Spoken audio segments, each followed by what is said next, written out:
संघर्ष शुरू हो चुका है। मुंबई के लोगों की मांग है कि यहां हिंदी भाषा तीसरी भाषा होनी चाहिए। इसके साथ ही मारवाड़ी समाज भी हिंदी भाषा को तीसरी भाषा करने की मांग कर रहा है। लोगों से बातचीत किया हमारे संवाददाता सुधाकर कश्यप ने, उन्होंने क्या कुछ कहा आपको सुनवाते हैं। शिक्षा में हिंदी भाषा कंपलसरी करने का सरकार का प्रयास है। इस मुद्दे पर हमारे साथ बोलने के लिए लोग हैं। हम उससे जानते हैं कि क्या हिंदी भाषा सख्ती होनी चाहिए, कि किस तरह से उसका निर्णय होना चाहिए। सर आप बताइए सतीश जी कि क्या लगता है आपको, हिंदी भाषा सक्ती की होनी चाहिए कि तीसरी भाषा होनी चाहिए क्या? सर माझं नाव सतीश तिवारी आहे आणि गेल्या 3 पिढ्या मी ह्या लालबाग परळमध्ये राहतोय। मराठीमध्ये बोलताना विषय एवढंच की मला मराठी चांगलं येतं। अब रहा हिंदी का सवाल, देखिए ऐसा है कि केंद्र सरकार ने एनपीए ने 3 सूत्रीय भाषा का पहले ही प्रावधान निकाल दिया है। तमिलनाडु इसमें कोर्ट में गया था, तमिलनाडु कोर्ट में हार गए। नंबर 1, ये पूरा राजनीति सिर्फ पॉलिटिक्स चल रही है, बाकी और कुछ नहीं। आज लालबाग परळ में बीएमसी शिवसेना के पास थी, यहाँ के जितने भी मराठी शाला थी सब के सब बंद हो चुके हैं। और आज जो सवाल उठा रहे हैं कि हिंदी सख्ती होनी चाहिए नहीं होनी चाहिए, उनके बच्चे कॉन्वेंट में पढ़ रहे हैं, वो चलता है। आपको हिंदी नहीं चाहिए। देखिए ऐसा है, जब हम ग्लोबल कॉम्पीट करते हैं तो हमको इंग्लिश आना चाहिए। हमारे स्कूलों में फ्रेंच और जर्मन भी सिखाया जाता है, वो ऑप्शनल है। हिंदी भी ऑप्शनल है, तो हम वो सिखाते कि ग्लोबली हमारा बच्चा कॉम्पीट करना चाहिए। वैसे जब हिंदुस्तान की बात आती है, जब मेरा बच्चा महाराष्ट्र के बाहर जाए तो उसको एक ग्लोबली एक नेशनलाइज लैंग्वेज आनी चाहिए, जो संस्कृत से पवित्र भाषा से हमारी मराठी भाषा है पवित्र, वैसे ही हिंदी भाषा है। और मुझे लगता है इस पे पूरी तरह राजनीति चल रही है। हिंदी भाषा के लिए कोई भी राजनीति नहीं होनी चाहिए, ऐसा मुझे लगता है। आपको क्या लगता है, मतलब हिंदी भाषा तीसरी भाषा होनी चाहिए कि कंपलसरी होना चाहिए? हिंदी भाषा कंपलसरी होना चाहिए, क्योंकि पब्लिक जो क्या मतलब बाहर गांव से आई हुई है, तो उनको बोले तो क्या मतलब हिंदी बोलना आसान हो जाता है, लेकिन मराठी बोलना मुश्किल हो जाता है। जो मराठी नहीं जानते हैं वो हिंदी ही बोलते हैं, हाँ, इसलिए हिंदी अनिवार्य है। बच्चे जी आप क्या बताएंगे? माझ्या मते महाराष्ट्रात मेरे हिसाब से अगर हम लोग महाराष्ट्र में रह रहे हैं तो मराठी मस्ट, लेकिन हिंदी को भी प्रावधान देना चाहिए, क्योंकि हम लोग देश के कोई भी कोने में जाए तो हमें अगर कम्युनिकेशन करना है तो हिंदी इज़ मस्ट। जैसे हम लोग कभी भी बिजनेस के कारण हम लोग साउथ में चले जाते हैं, सो वेरी डिफिकल्ट, बहुत डिफिकल्टी होती है उनके साथ में कन्वर्स करने में। उनको हिंदी अगर टूटी फूटी भी आती है तो बात करने से मना कर देते हैं। तो इसकी कोई पॉलिटिक्स की मर्यादा के बाहर जाके कोई एक भारत की लैंग्वेज होनी चाहिए जिसको हम लोग हिंदी कहेंगे, लेकिन मराठी मस्ट। ये 5th स्टैंडर्ड तक जो मराठी का जो उन्होंने ये रखा है, कंपल्शन रखा है, दैट इज करेक्ट। और लेकिन हिंदी होना चाहिए, मेरी कहना है, अगर हम लोग भारत की बात करें तो। दिलीप भाई आपको क्या लगता है, हिंदी कंपलसरी होना चाहिए? देखिए हिंदी कंपलसरी तो होना ही चाहिए।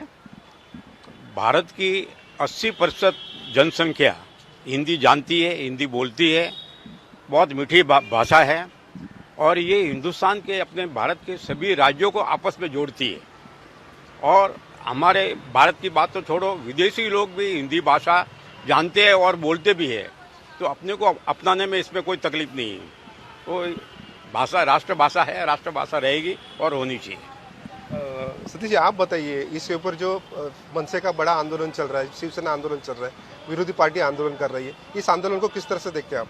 सर ये चुनाव आ चुका है, आपको पता है, और अगर मराठी का बात होता है तो सबसे ज़्यादा मराठी को सम्मान अगर किसी ने दिया है तो पंतप्रधान नरेंद्र भाई मोदी जी ने अभिजात भाषा का दर्जा दिया है। तो पॉलिटिक्स में नहीं करना चाहिए। मराठी भाषा बहुत ही शुद्ध, मीठी और सम्मानीय भाषा, उस पर राजनीति नहीं होनी चाहिए, ऐसा मुझे लगता है। और रहा मनसे और शिवसेना, उन अपना अस्तित्व खो चुकी हैं। कहीं ना कहीं अस्तित्व बचाने के लिए मुझे ऐसा लगता है मुंबई कर इसमें बहुत भाली भांति से जानते समझते हैं कि इतने साल बीएमसी इनके पास थी, क्यों ने मराठी दर्जा दिया गया, क्यों ने मराठी स्कूल को अपग्रेड किया गया, डिजिटलाइजेशन किया गया। आज आप बताइए बीएमसी में शिवसेना जितने भी कॉन्ट्रैक्टर है वो अमराठी हैं। तो अब लालबाग परळ में खड़े हैं, इतने बड़े बड़े टावर खड़े हुए, क्यों नहीं आपने मराठी आदमी को बचाया? यहाँ पे यहाँ का मराठी आदमी आज डोंबिवली, कल्याण, नाला सोपारा चला गया। यहाँ का एमएलए भी शिवसेना का, एमपी शिवसेना का, नगर सेवक शिवसेना। तो मुझे ऐसा लगता है इनकी नींव खो चुकी है। इनको पता है आने वाले चुनाव में इनका पत्ता साफ होने वाला है, तो कुछ नहीं मिल रहा है तो चलो भाई लेके हिंदी को मुद्दा लेके चले। इनको समझना चाहिए हिंदी और मराठी ये माँ और मौसी का संबंध है और बहुत मीठी भाषा है और दोनों ही लैंग्वेज मराठी आनी चाहिए इस मुंबई शहर में। आपको क्या लगता है मराठी भाषा के बारे में, क्या लगता है आपको मराठी भाषा से? मराठी भाषा बोलनी भी चाहिए, ऐसा नहीं है कि हम बॉम्बे में रहते हैं तो मराठी बोलना भी चाहिए, लेकिन जो हिंदी जिसको क्या मतलब मराठी आती भी नहीं है तो वो हिंदी का प्रावधान रखना चाहिए। और ऐसा नहीं है कि राजनीतिक के अंदर बोले तो आप ये चला रहे हो तो ये मुहैया गलत है। पंडित जी, मराठी के बारे में आप क्या बताएंगे, मराठी भाषा के बारे में क्या बताएंगे? मराठी महाराष्ट्रात राहायचं तर मराठी मस्ट. मराठी आमची मातृभाषा आहे आणि हिंदी ही जोड भाषा असावी. अच्छा, मराठी के लिए मैं ये बोलूँगा कि इट इज़ मस्ट, क्योंकि मराठी तो बहुत ज़रूरी है, क्योंकि ये हमारी मदर टंग है, ये मातृभाषा है और ये होना ज़रूरी है. साथ में हिंदी होना चाहिए, क्योंकि अगर हम भारत देश एक भारत देश कहते तो कोई तो एक जुबान होनी चाहिए.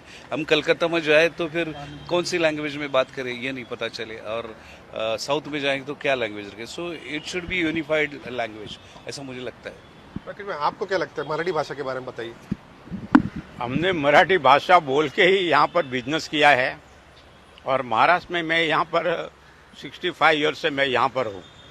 मराठी भाषा तो देखिए बिजनेस के हिसाब से हम बोल रहे थे, पर बहुत ही अच्छी भाषा है, उसके बारे में कोई दो मत नहीं है. तो मराठी जो है, मराठी जो लैंग्वेज भाषा वो अच्छी है, बहुत अच्छी है, कोई तकलीफ नहीं उसमें हमको. पर राष्ट्रभाषा जो है वो तो हिंदी रहेगी और रहेगी. सर, ये जो अभी जो चल रहा है आंदोलन, इसको क्या बोलेंगे आप? राजकारण बोलेंगे कि मराठी भाषा, क्योंकि मराठी भाषा के बारे में इनका प्यार है, ये बोलेंगे हिंदी के खिलाफ जो आंदोलन शुरू है? सर, आंदोलन इसके पहले क्यों नहीं किया? आपके 20 साल से आपका बीएमसी क्यों नहीं आंदोलन किया? मराठी भाषा का प्रेम होता तो मराठी स्कूलों का अपग्रेड करते. कहाँ किया? मराठी लोगों के लिए आप रोजगार निर्मित करते, कहाँ किया? तो आज एक प्योरली 3 महीने 4 महीने बाद बीएमसी की चुनाव है, उसको देखते हुए अपनी नींव को बचाने के लिए ये प्योर राजनीति है, बाकी और कुछ नहीं. और रहा बात मराठी का, हर नॉन महाराष्ट्रियन मराठी का सम्मान करता है, सम्मान करेगा. और मराठी अगर आपको महाराष्ट्र में रहना है तो मराठी आपको आनी चाहिए. इसका मतलब ये नहीं कि हमको हिंदी नहीं बोलना चाहिए. ये प्योरली राजनीति है और मुंबई के इसको समान समझते हैं. और इसका पूरा जवाब आने वाले चुनाव में हर मुंबई का हो, या वो मराठी आदमी हो या नॉन महाराष्ट्रियन आदमी हो, एकजुट होकर विकास की तरफ अपना वोट करेगा. आपको क्या लगता है ये मराठी की जो पॉलिटिक्स चालू है, क्या चालू है? ये मराठी की पॉलिटिक्स ही चालू है और कुछ नहीं है.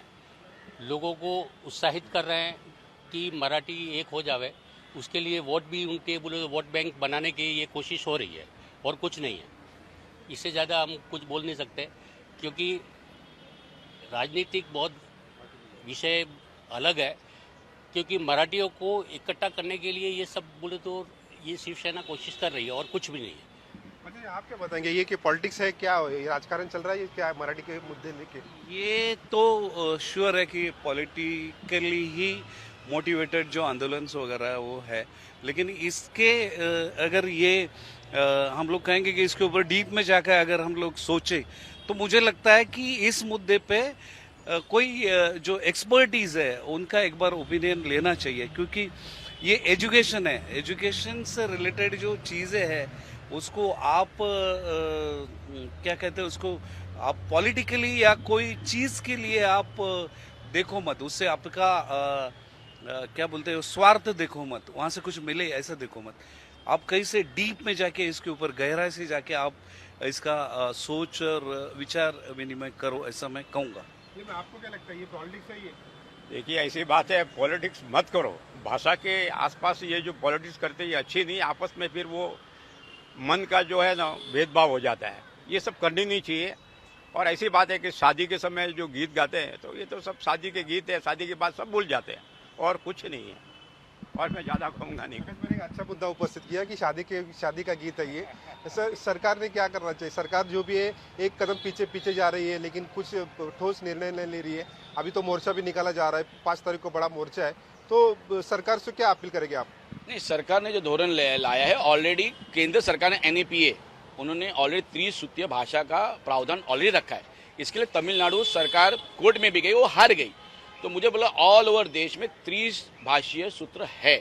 मैं खुद पढ़ा हूँ, यहाँ पे जर्मन भी पढ़ाया जाता है, फ्रेंच भी पढ़ाया जाता है, संस्कृत भी पढ़ाया जाता है, लेकिन ऑप्शनल है, हिंदी भी ऑप्शनल है। ठीक है, अगर आपको अगर वो मुद्दा नहीं मानते तो आपके लोग लोकसभा में हैं, राज्यसभा रास्ते में क्यों उतर रहे हो? तो सीधे सीधे पब्लिक को दिखाना है कि हम राजनीति कर रहे हैं, हम आपके लिए लड़ रहे हैं। कुछ नहीं लड़ रहे हैं।